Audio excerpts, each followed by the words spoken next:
देखो, उद्देश्य है साफ स्पष्ट संस्कृति बढ़े, लोगों का प्राकृतिक रूप से रोगों का निवारण हो और लोगों में अध्यात्म के प्रति शिक्षा का शोधन हो।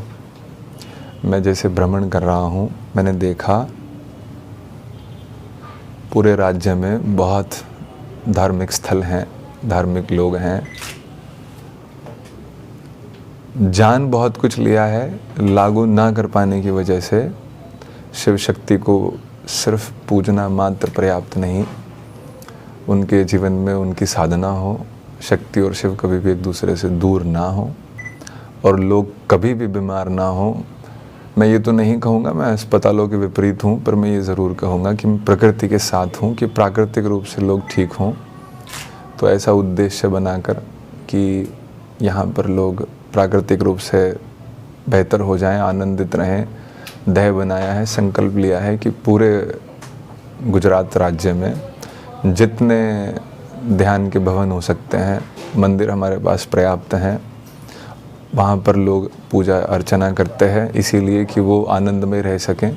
तो उसी को ही सफल बनाने हेतु जितने ध्यान केंद्र, चिकित्सा केंद्र प्राकृतिक के हम बना सकते हैं, तो सभी यहाँ के समृद्ध लोगों से और जितने भी राजनेता हैं उन लोगों से आग्रह करने में आया हूँ कि सहयोग करें इस संकल्प में जो मैंने लिया है। देखो, नीचे सबसे ऊर्जा होती है और सबसे ऊपर शंकर भगवान बैठे होते हैं। जब वो बाहर मंदिर में बिठा लिए और मान लिया, तो भीतर भी मान लिया जाए, सुनिश्चित कर लिया जाए कि वो हैं। कोई भी व्यक्ति अपनी जानवर प्रवृत्ति को अगर छोड़े तो उसे नाभि से ऊपर आना पड़ेगा। वो सरलता से ऐसा कर सकें, अपने जीवन को आश्रम अनुसार फिर से व्यवस्था से जी सकें और शिव और शक्ति का मिलन रखें, कि वो गहरे संतुलन को, रचना को अनुभव करें। तो योग और ध्यान की जो कला है उसका और शोधन करने का सरल माध्यम है।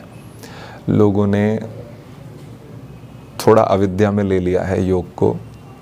मैं चाहता हूँ फिर से वो समझें कि ध्यान कुछ करने से नहीं होता। भगवान को स्मृति नहीं है, कोई कल्पना नहीं है, कोई विचार नहीं है। सभी स्मृति, विचार और कल्पना को त्यागते ही ईश्वर ही रहता है और उसी का ही ध्यान होता है। तो कुछ ना करने की जो कला है, ध्यान में जो चले जाने की जो कला है, उसको लोगों को जानना पड़ेगा और सीखना पड़ेगा। हमने प्रयास किया है किसी न किसी रूप से लोगों को सरलता से उसे समझाया जाए, क्योंकि जैसे जैसे जनसंख्या बढ़ती है, जैसे जैसे रिसोर्सेस कम होते हैं, प्राकृतिक जो हमारे पास खजाना है वो कम होता है, वैसे वैसे लोगों में अज्ञानता फैलती है, क्रोध फैलता है, बंटवारा ज़्यादा होता है, तो वो भूल जाते हैं। भूलने का राक्षस भगवान शंकर के समय से ऋषि पाणिनि के द्वारा बनाया गया हमारे साथ चल रहा है, कि हम चीज़ें जानते तो थे लेकिन समय दर समय भूलते जाएंगे।